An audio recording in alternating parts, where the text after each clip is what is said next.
que en el último video dice que estaba oscuro. A ver si mejora. Ahora está mejor. Hola, ¿cómo estás? Bienvenido, bienvenida a un nuevo resumen de la lección de Escuela Sabática Joven. Llegamos a la semana número 7 del trimestre. El título del tema fue Saber no es suficiente y el texto base estaba en Santiago capítulo 3 versículos 13 al 18. Bueno, antes de compartirte algunas cosas que tengo anotadas aquí, algo que me llamó la atención esta semana es que estoy viendo muchos canales o muchas personas que están utilizando YouTube para hacer resúmenes de la lección de jóvenes y eso me encanta, en serio. Así que felicitaciones si sos uno de ellos, porque hay varios que aparecen por el canal, dejan sus comentarios de ánimo y eso hace mucho bien. Cuando comenzamos durante la pandemia a hacer estos resúmenes no encontramos nada, así literal. Ahora vemos que hay bastante material. Qué bueno, qué bueno. La lección esta semana estuvo muy interesante. Comenzamos con esta diferenciación, ¿no? Por un lado está lo que es adquirir conocimiento y por otro lado está lo que es la sabiduría. Bueno, adquirir conocimiento es justamente eso, adquirir hechos, información que vamos almacenando. La sabiduría ya sería la habilidad de usar ese conocimiento de la manera más adecuada. Santiago, que hace varios paralelos en su epístola, también habla de diferentes tipos de sabiduría y de hecho que habla de una que es la correcta y que se nota en la vida de la persona que posee esa sabiduría. Él explora varias características de la sabiduría, pero inicia con esta que es bien interesante, la mansedumbre. O sea, la persona que es sabia desde el punto de vista de Santiago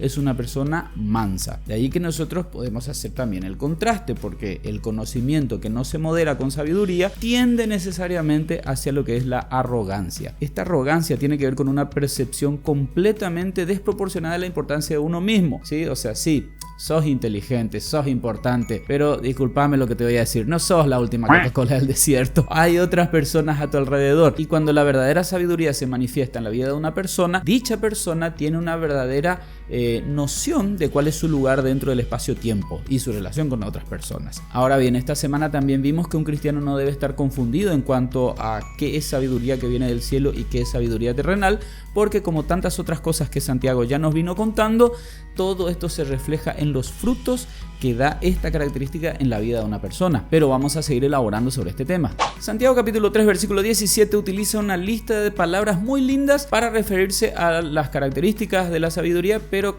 bueno, sí, son palabras lindas, pero podemos al ver una lista pasarlas de largo, así como haces con las genealogías y con tantas otras partes del Pentateuco. No me engañas, vos haces lo mismo, yo también. Pero ¿cómo es la sabiduría de origen celestial o la sabiduría celestial? Bueno, este modelo 81 no tiene tan buena memoria, entonces tengo aquí anotadas algunas palabras. Para empezar, esta sabiduría es pura, porque está limpia de actitudes y motivaciones pecaminosas.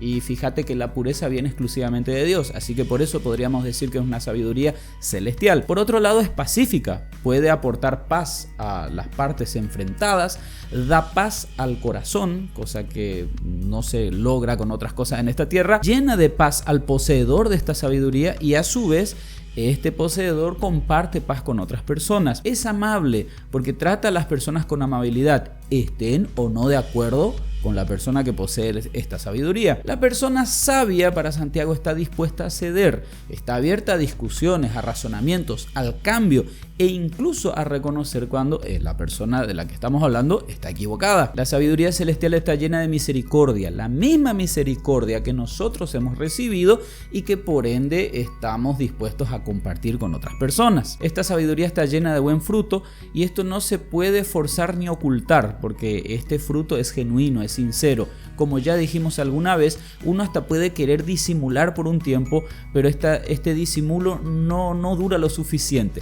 Cuando esto brota del corazón, un corazón transformado por Dios, esos resultados son evidentes y a largo plazo siempre. La sabiduría celestial no tiene parcialidad. Parafraseando un poquito a Deuteronomio capítulo 16-19, no hace acepción de persona. ¿Y por qué? Porque eso no tiene sentido. ¿Te acordás que ya hablamos sobre Santiago capítulo 2 y de cómo a veces nosotros juzgamos mal a las personas sin razón aparente y además basada en nuestros propios preconceptos que siempre están equivocados? La sabiduría que viene de lo alto tampoco tiene hipocresía. Hay sinceridad y honestidad. No es una máscara que uno usa y la cuelga de vez en cuando. No, uno vive siempre conforme a esta sabiduría. Ahora, ojo, porque estas características que estuvimos mencionando no son cosas aleatorias que podemos juntar, ensamblar y de esa manera dar una facha de ser un buen cristiano. No, son el resultado de haber tenido un corazón transformado y por ende recibir esta sabiduría que viene de lo alto. Ya vimos que Santiago compara la fe viva con una fe muerta y ahora él va a seguir haciendo estas comparaciones. Ya le tocó el turno a la sabiduría celestial por un lado y a la sabiduría terrenal por el otro. La sabiduría terrenal, que él llega a decir que es sensual y hasta demoníaca, normalmente se manifiesta en individuos cuyo corazón está lleno de egoísmo y en donde también se manifiesta la envidia. Este tipo de sabiduría es individualista. Usa lo que sabe para promoverse, incluso ve los logros como algo para ganarle a los demás. La envidia, por otro lado, hace ver a los demás como competidores y a veces incluso hasta como obstáculos para alcanzar aquello que se está buscando. El egoísmo muestra que una persona no está andando en amor porque se convierte a sí mismo en el centro de todo el universo, deja de lado a Dios y obviamente deja de lado también al prójimo. Santiago capítulo 3 versículo 14 dice, según la versión BLP, que cuando hay envidia y egoísmo, no deberíamos usar la sabiduría como una oportunidad de presumir sabiduría y andar falseando la verdad. Es decir, esta arrogancia llega a hacer que nosotros distorsionemos lo que creemos que es verdad para lograr nuestros propios objetivos egoístas. La sabiduría terrenal así se convierte en una excusa para la arrogancia y para la visión exagerada de uno mismo. Esto es una mentira y de hecho distorsiona la realidad.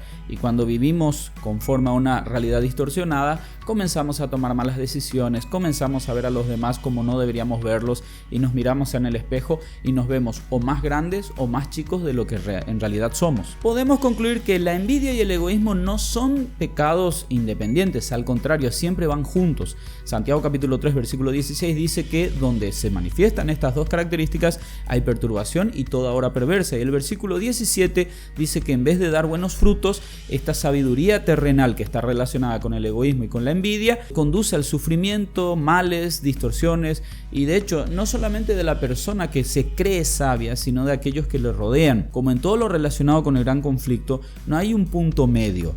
O trae ruina total la sabiduría de la que estamos hablando o trae justicia, paz, todo eso de origen celestial. Y aunque la sabiduría terrenal puede intentar parecerse a la celestial y puede hasta querer engañarnos porque de repente nosotros miramos a nuestro alrededor y vemos algunos conceptos de lo que significa ser sabio, entendido y hasta exitoso, no debemos preocuparnos porque tarde o temprano nos vamos a dar cuenta de los frutos que tiene esta sabiduría. Son frutos de bendición o de maldición. Como todo en la vida cristiana, realmente el parámetro son los frutos que damos.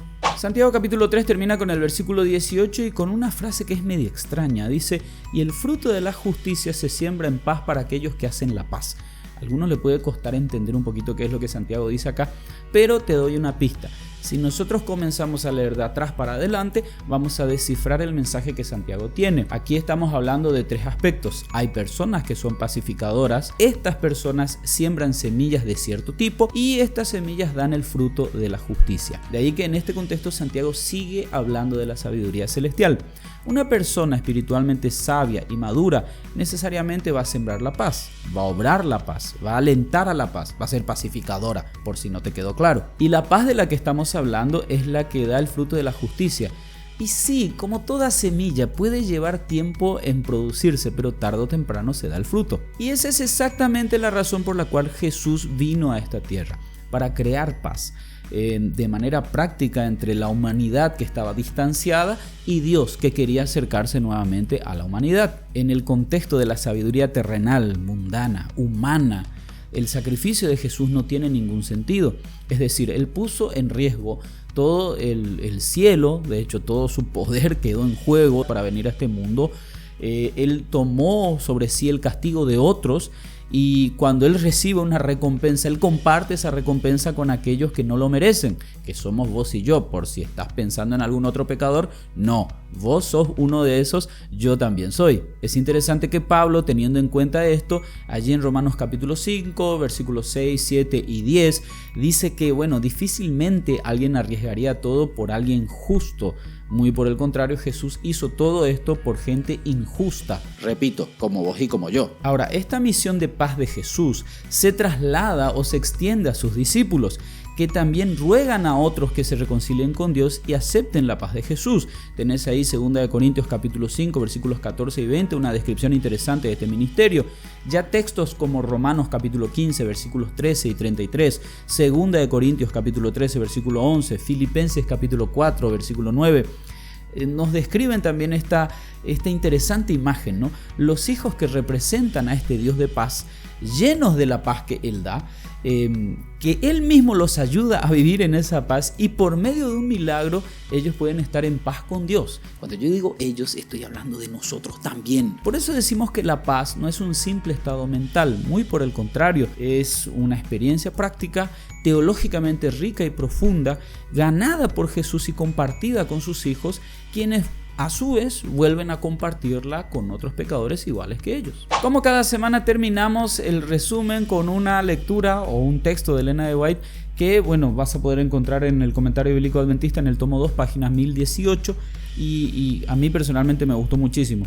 Dice: si a semejanza del joven rey Salomón, los jóvenes de nuestros días sintieran su necesidad de sabiduría celestial y procuraran desarrollar y fortalecer sus facultades superiores y las consagraran al servicio de Dios, su vida mostraría grandes y nobles resultados, lo que se traduciría en una felicidad pura y santa para ellos mismos y para muchos otros. Yo no sé vos, pero me quedo particularmente pensando en esta cuestión que se va repitiendo a lo largo de todas las lecciones que estamos teniendo. La experiencia cristiana necesariamente se ve reflejada de manera exterior. Acá no estamos hablando de obediencia, no estamos hablando de nada de eso, no. Estamos hablando de conocer el Evangelio, que el Evangelio transforme nuestro corazón y de esa manera los demás también se den cuenta y también quieran ser transformados igual que nosotros. Así que, no sé, déjame ahí en los comentarios si estás mirando en YouTube o haceme llegar algún comentario por las redes sociales. ¿Qué es lo que más te está impactando de este trimestre de cada lección? Vamos a seguir intercambiando conocimiento, pero por sobre todo vamos a orar y a buscar la sabiduría que viene de lo alto. ¿Te parece? Que Dios te bendiga, que tengas un excelente día y sí, nos vemos la semana que viene.